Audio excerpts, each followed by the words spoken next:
शेख हसीना वाजिद का तख्ता उलटने वाला तालिब इल्म रहनुमा उस्मान हादी ढाका में कत्ल, भारत जिम्मेदार करार। बांग्लादेश भर में एक बार फिर भारत मुखालिफ मुजाहरे फूट पड़े।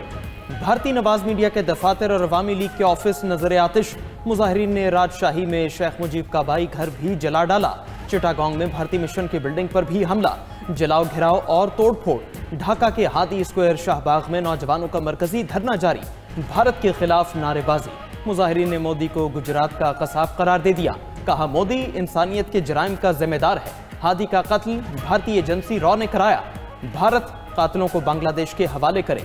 बांग्लादेशी हुकाम के मुताबिक मरकजी मुल्जिमान फैसल करीम और आलमगीर शेख भारत से गैर कानूनी तौर पर दाखिल हुए थे। वारदात के बाद फैसल करीम दोबारा भारत फरार हो चुका है।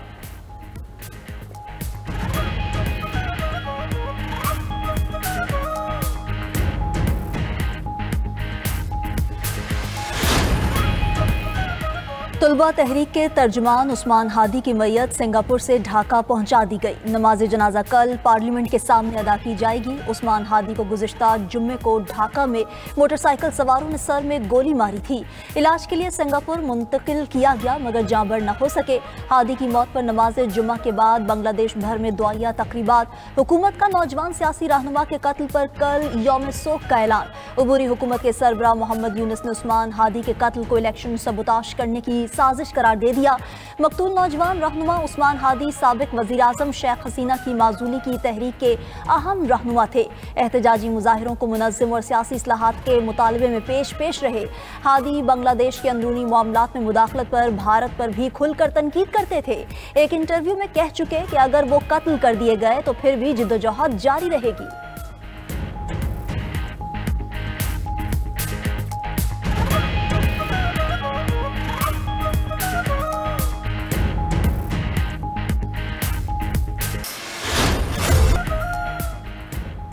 सेनेट की कायमा कमेटी बराए मवासलात के इजलास में वफाकी वजीर अलीम खान और सेनेटर परवेश खान के दरमियान तलखलामी सख्त जुमलों का तबादला। सेनेटर परवेश खान के सवाल पर वफाकी वजीर के इजहार नाराजी, सवाल को जाती तजलील करार दिया।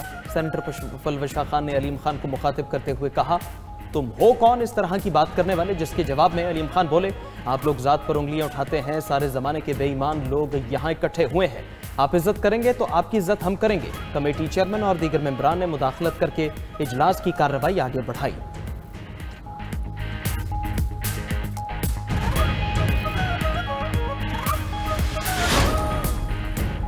सियासत में बैत नहीं, पार्टी के कारकुनान लीडर्स के नजरियात पर चलते हैं। गालम गलोच और इल्जामात की सियासत बिल्कुल नहीं होनी चाहिए। एजेंडा तय करके ऑल पार्टीज कॉन्फ्रेंस बुलानी चाहिए। ये ना हो कि मुतनाज़ एजेंडे के बायस सब सबूताश हो जाए। सरबराह JUI मौलाना फजल रहमान की झंग में मीडिया से गुफ्तगू।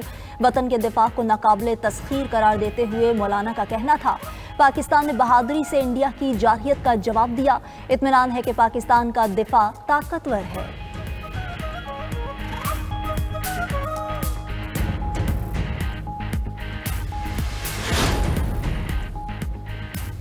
आज बानी PTI जेल में हैं तो कल ये हुक्मरान जेल में हो सकते हैं। जो रविश इख्तियार की जा रही है, कल यही कुछ इन सियासतदानों के साथ होगा। साबिक वज़ीर आज़म शाहिद खाकान अब्बासी की मरी में मीडिया से गुफ्तगू।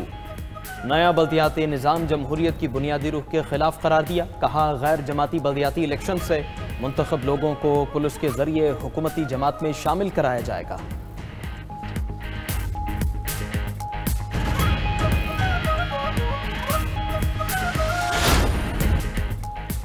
सरकारी इदारों की कारकर्दगी नापने के लिए पंजाब परफॉर्मेंस मैनेजमेंट यूनिट कायम। वज़ीर आला मरियम नवाज की ज़ेर सदारत इजलास। पंजाब में पहली बार हर शहर की कड़ी मॉनिटरिंग होगी। मरियम नवाज डैशबोर्ड के जरिए सूबा भर की लाइव मॉनिटरिंग खुद करेंगी। खुले मैन होल, तजावुजात और शहरी खतरात अब पंजाब हुकूमत की नज़र से ओझल नहीं रहेंगे। मरियम नवाज वर्चुअल टूर के जरिए हर अफसर और अहलकार की हाजिरी और कारकर्दगी चेक करेंगी। कमिश्नर, डिप्टी कमिश्नर और असिस्टेंट कमिश्नर की कारकर्दगी जांचने के लिए KPI डैशबोर्ड फाल।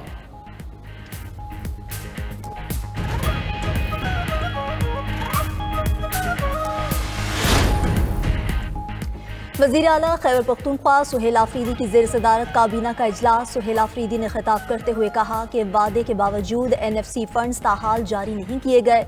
फंड्स की अदम फराहमी से कबायली इजला में तरक्याती काम मुतासिर हैं। महदूद वसाइल के बावजूद कबायली इजला के अवाम को रिलीफ दे रहे हैं। वफाक और पंजाब हुकूमत को सियासी इंतकाम के बजाय मईशत पर तवज्जो देनी चाहिए। GDP ग्रोथ, ज़रई पैदावार और सनती तरक्की के इशारे नीचे आ रहे हैं।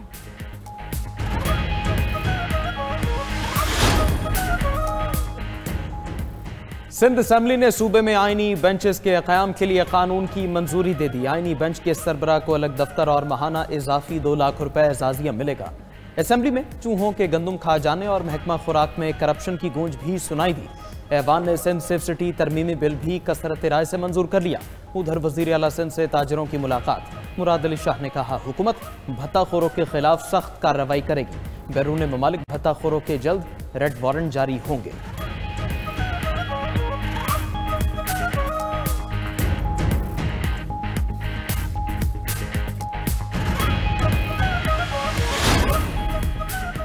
कौम की तश्कील में ख़वातीन का लाजवाल किरदार है। मुल्क की तरक्की के लिए ख़वातीन की तालीम ज़रूरी है। खातून अव्वल आसिफा भुट्टो जरदारी का बख्तावर कैडेट कॉलेज में तकरीब से खिताब। बेनज़ीर भुट्टो ने हर बच्ची के लिए तालीम के दरवाजे खोले। ख़वातीन को बाइख्तियार बनाना शहीद मोहतरमा का विजन था।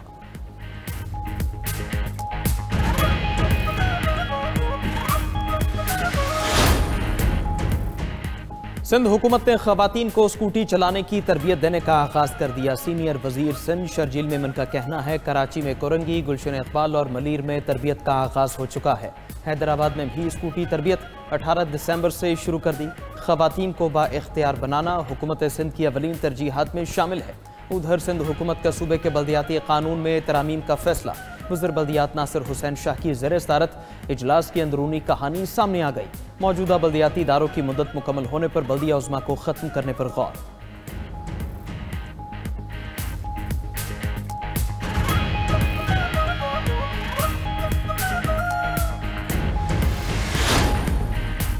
Justice Tariq Mahmood Jahangiri denotify. सदर आसिफ अली जरदारी ने मंजूरी दे दी। वजारत कानून ने तारिक महमूद जहांगीरी को ओहदे से हटाने का नोटिफिकेशन जारी कर दिया।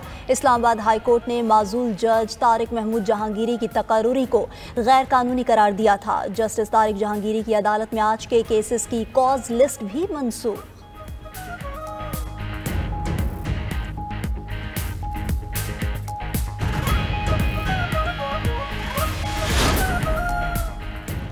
पाकिस्तान $1 अरब के पांडा बॉन्ड जनवरी में लॉन्च करेगा। चीनी अथॉरिटीज ने हतमी मंजूरी भी दे दी।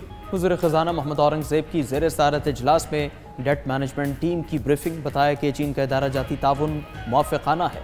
सरमायाकारों की जानिब से भी काबिल सताइश रद्द-ए-अमल आया।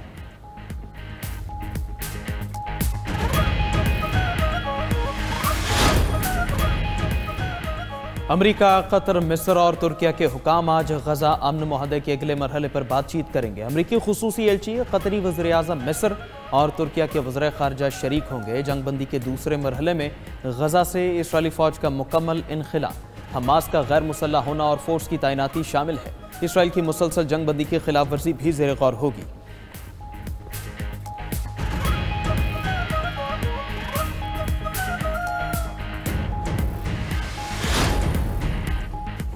न्यूयॉर्क के नौ मुंतखब मेयर ज़ोहरान ममदानी इंतजामिया की अहम रुकन कैथरीन अल्मोंते डाकोस्टा ने इस्तीफ़ा दे दिया। कैथरीन ने इकदाम एक अशरे पुरानी यहूद मुखालिफ पोस्ट सामने आने पर किया। कहा वो सोशल मीडिया पर अपनी पुरानी पोस्ट पर अफसुर्दा है। कैथरीन को नए मेयर के ऑफिस ऑफ अपॉइंटमेंट की सरबराह मुकर्रर किया गया था। मेयर ज़ोहरान ममदानी ने इस्तीफ़ा कबूल कर लिया।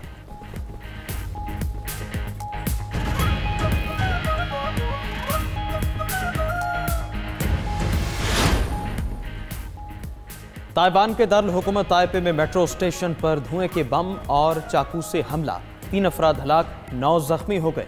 4 जख्मियों की हालत तशवीशनाक है। हुकाम के मुताबिक हमलावर भी स्टेशन की इमारत की छत से कूदकर हलाक हो गया।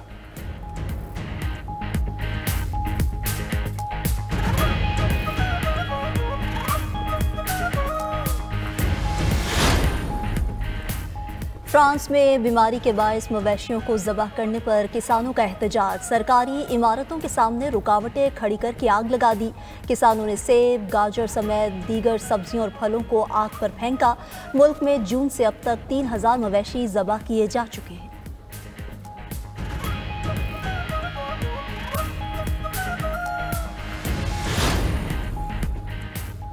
अमेरिका ने ईरानी शैडो फ्लीट पर पाबंदी आयद कर दी। 29 बहरी जहाज़ों और जहाज़रानी के इंतजाम संभालने वाली कंपनीज पर पाबंदी आयद की गई। रिपोर्ट के मुताबिक शैडो फ्लीट पाबंदियों से बचकर ईरानी तेल की तरसील करता है। अमेरिकी वजारत खजाना के अंडर सेक्रेटरी जॉन हिरली ने ईरानी फौजी प्रोग्राम फंडिंग रोकने का भी ऐलान कर दिया।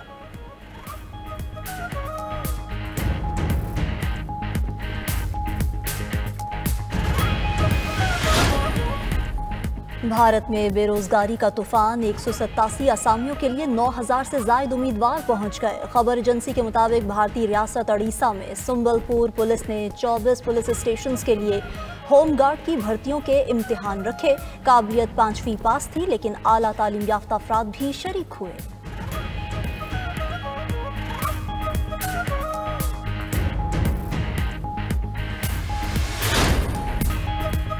और सऊदी अरब में मौसम दरिया की रानाइयां जारी। सदील वादी के नाम से खूबसूरत म्यूजिक नाइट का एहतिमाम। अरब के मशहूर फनकारों ने परफॉर्म किया। शुरका म्यूजिक से खूब महसूस हुए।